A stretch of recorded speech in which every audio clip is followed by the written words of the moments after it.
I endured years of humiliation, but the day they thought I was weakest, when they filed an emergency petition to put me under a conservatorship, they stabbed me in the back with forged signatures and a bought-off note from a family doctor. I watched them smile, convinced they had me cornered, while I listened and logged every word into my recorder. I am not the timid woman they painted. I have spent a decade quietly stewarding a legal trust that controls an unexpected public revenue stream, and I was waiting for the right moment to flip the board.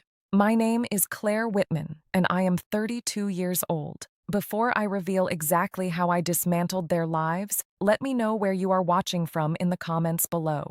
Hit like and subscribe if you believe toxic people always get what they deserve. But to understand how they ended up with absolutely nothing, we have to go back to how I met them, why I hid what I had, and the small moments where a lifetime of contempt stacked up like kindling. When I married Mark Hale, I married into family legend and municipal gossip. The Hales had roots in our Midwest county, council members, PTA presidents, the sort of people who never forgot a name or an old slight. Mark's childhood had been complicated. When he was 9, his parents took in a foster child, Tessa Bellamy, who arrived with a suitcase and a silver tongue. She never left their orbit. She arrived as family, but over the years she stitched herself into the household until she carried the air of entitlement like perfume. We met at a winter fundraiser. Mark spilled coffee on my sleeve and apologized like he'd been taught to do. I kept my life small in those early days because I knew I was holding something messy and archaic, the Whitman right-of-way trust. It sounded like a museum piece on paper, a handful of century-old municipal covenants and patents that had been forgotten by big legal desks. In reality, many small towns and municipalities had been wired into those covenants through decades of micro-licensing agreements, smart parking interfaces, municipal wayfinding beacons, the tiny micropayment protocols that let towns collect nickels from EV chargers and shuttle stops. Nobody in our county thought about those pennies until someone else did. I did not tell Mark, not because of any great romantic secrecy, but because every time I'd hinted at having a little cushion in the past, relatives moved in. My childhood taught me to be surgical about what I revealed. When you have a legal instrument that yields predictable, unassuming cash and the power to veto municipal contracts, you become a target. I wanted to prove quietly that I could manage it without turning our lives into a spectacle. So I learned to fold myself into the background. I became the modest wife everyone could boss around. I listened when Tessa criticized my thrift store blouse. "Claire, you really could do better for Mark, don't you think?" And replied with a soft laugh. She mocked the charity dinners I suggested for the elementary school, made jokes that circled Mark's parents like sharks. Nina and Brandon, Tessa's grown children, were loud, entitled, and always on the lookout for a handout. They called my thrifted apron quaint. They ate my food and judged me at the table as if gratitude were a currency they'd never earned.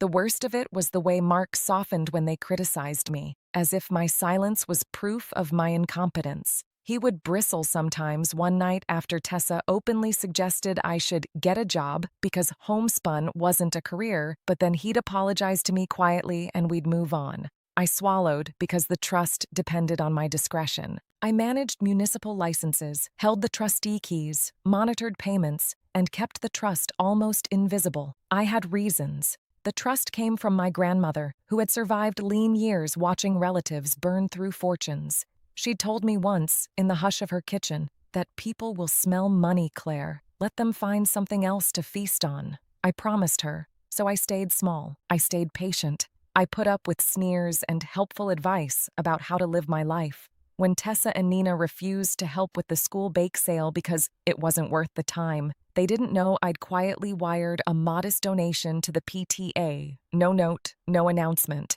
When Brandon asked for a loan for a startup that smelled like another 90-day whim, I quietly declined and later did him a favor that cost me nothing, an informational email about proper business filings. They thought they were living off my patience. They were wrong.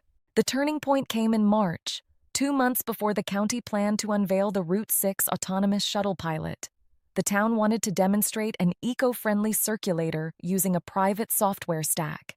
That stack mapping beacons, micro-licensing hooks, the little revenue split that a town could levy on parking and charging, was precisely the kind of municipal micro-rights my trust quietly governed in multiple small towns within a 50-mile radius. Everyone assumed the trust was dormant. They had been wrong for decades. Tessa started spending more time at our house to help because Mark was traveling for work. She organized the household with a beam of faux sympathy, asking questions with the expertise of someone who'd done it before. A few times I caught her rifling through a drawer where I kept trust mail. She laughed it off. She is good at laughing people down, at turning suspicion into an awkward silence that looks like the problem belongs to you. Then the petition arrived. It was surgical, brazen, and grossly confident. They filed an emergency petition for conservatorship, alleging a sudden onset of cognitive instability, claims that read like a roast list of my supposed flaws rather than medical facts. The signature pages were tight, the affidavits stapled with confident pens. They had a doctor's note. They had a notarized emergency petition. They had Mark's reluctant signature on a temporary custodian form he claimed later he'd signed because Tessa insisted it was a paperwork favor. Their plan was grotesquely simple. In the chaos of a rushed hearing, they would present their evidence and ask the judge to appoint a temporary conservator, someone they could control, to oversee my finances, and thereby the trust until a full hearing. Once a conservator was in place, they could move the trust's licensing rights into a new shell company and flip them to developers eager for the Route 6 pilot contract. They schemed to sell country pennies for a quick fortune, convinced that my quiet life hid nothing of value. The scheme was rotten with arrogance. They believed my silence was stupidity. They believed that because my bank statements didn't scream wealth, they could get what they wanted. They never considered that trusts are not just bank balances. They are legal instruments with clauses, with self-executing protections, if you know where to look. How specific and greedy was their plot? Tessa paid a small but steady series of transfers to a local physician, Dr. Mason, who runs a single exam clinic and owes more to personal ambition than to ethics, to sign a medical certificate stating I was temporarily incapacitated. Nina promised an eager investor that with my global incapacity, they could capture the Route 6 licensing immediately. Brandon bragged to friends that within a month they'd be owning the shuttle contract and renovating our street for condos. They even scrawled a mock purchase memo in the margins of a napkin, oblivious that paper reveals more than they intended.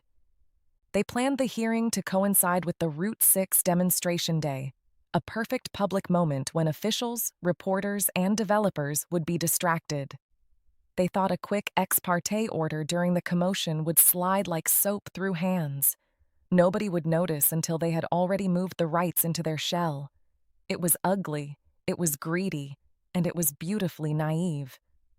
What they didn't know, I had been watching, not angrily, methodically.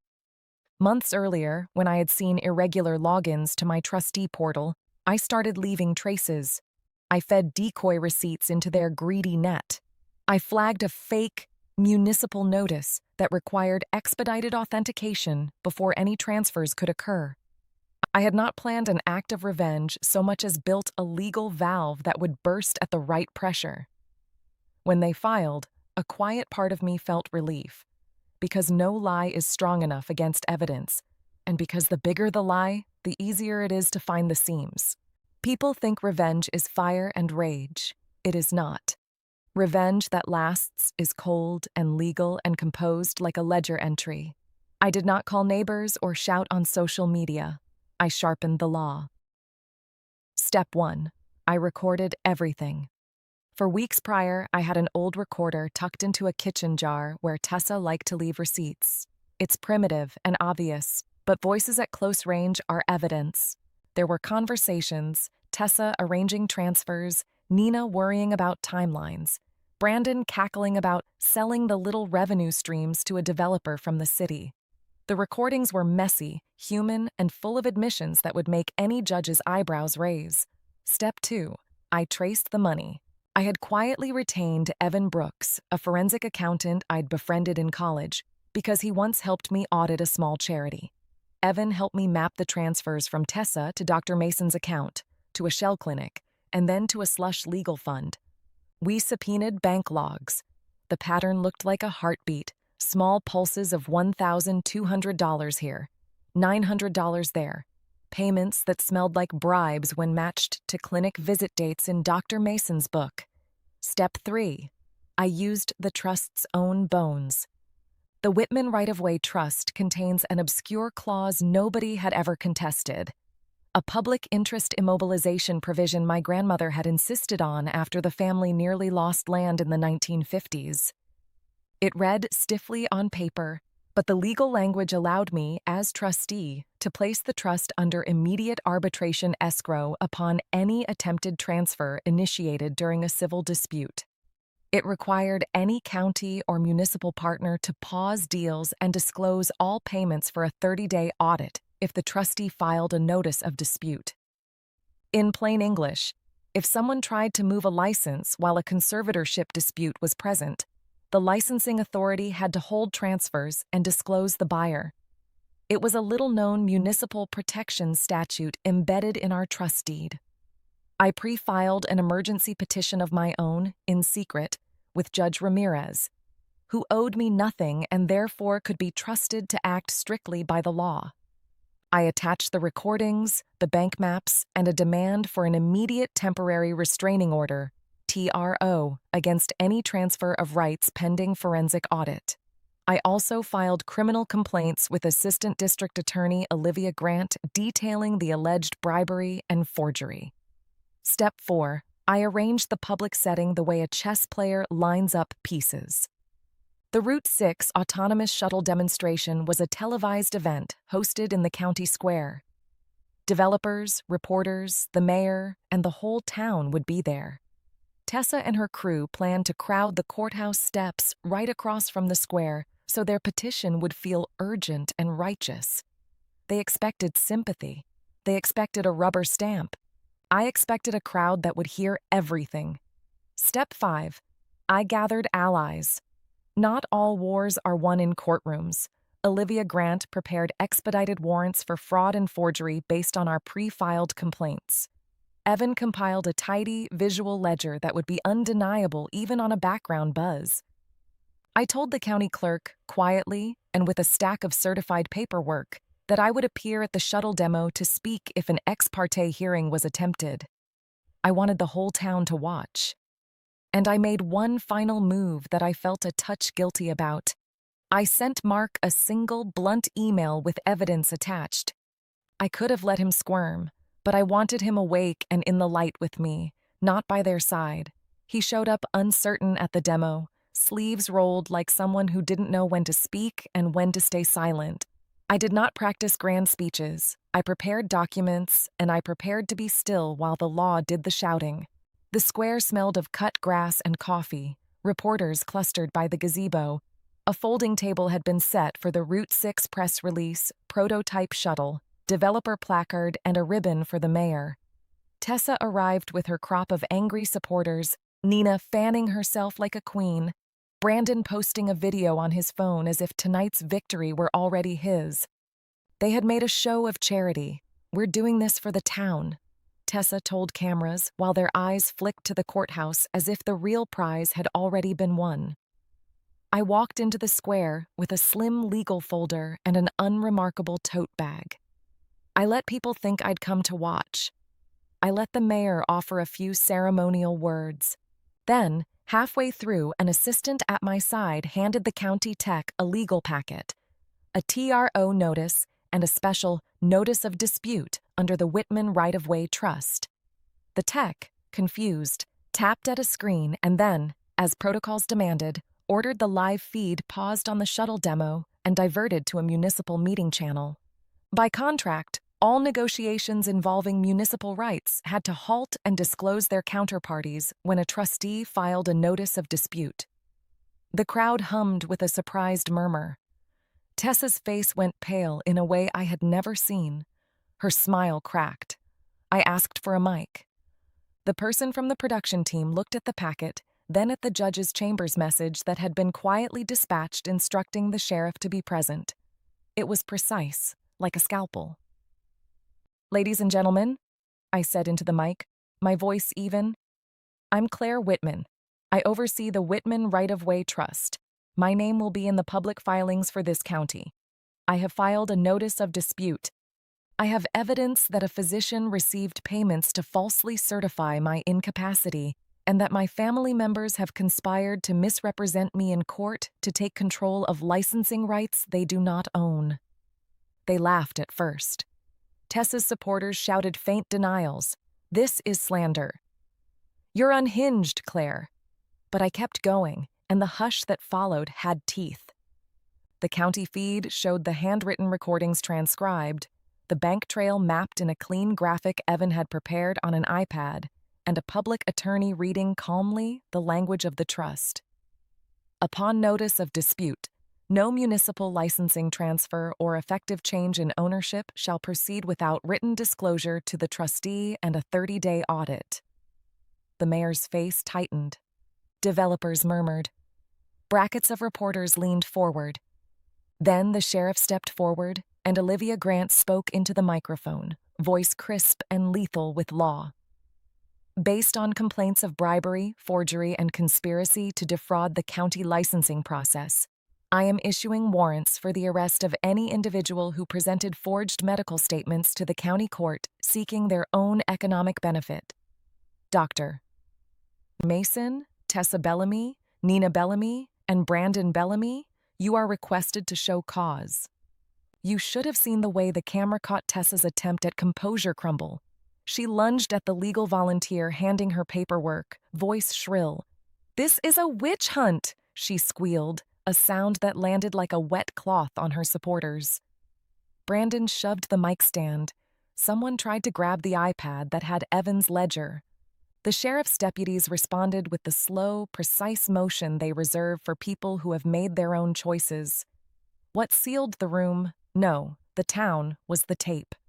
I played short clips of Tessa on the recorder, bargaining with an unknown number. "We need it done before the shuttle demo. No time to play games." Another clip, Dr. Mason's voice. "Sign it as urgent. She won't notice until it's filed." They listened to the human voices that betrayed intent.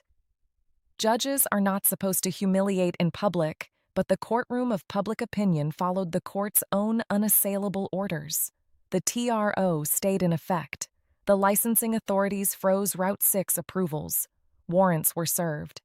Tessa, Nina, and Brandon were each read their rights as the crowd watched like a slow-motion calamity. I remember Mark's face as the deputies took Tessa aside. He reached for my hand, and I let him. He whispered, "I didn't know." I did not speak. There was no need. The cameras had already done what my words could not. They had expected mercy through chaos. Instead, they received documentation, triangulated bank transfers, public testimony, and an immediate audit that exposed their lies. The developers walked away. The county froze negotiations. The townspeople who had supported Tessa's graciousness looked at her differently. They had attended their own comeuppance without seeing it coming. There was no dramatic shouting. There was instead a legal avalanche. 30 days of audit revealed dozens of unsavory transfers, forged forms, and, crucially, Dr. Mason's electronic medical signature matched an IP address that traced back to a laptop in Tessa's garage. A medical credentialing board later revoked Dr. Mason's privileges. Criminal prosecutors added charges: conspiracy to commit forgery, attempted fraud, and bribery.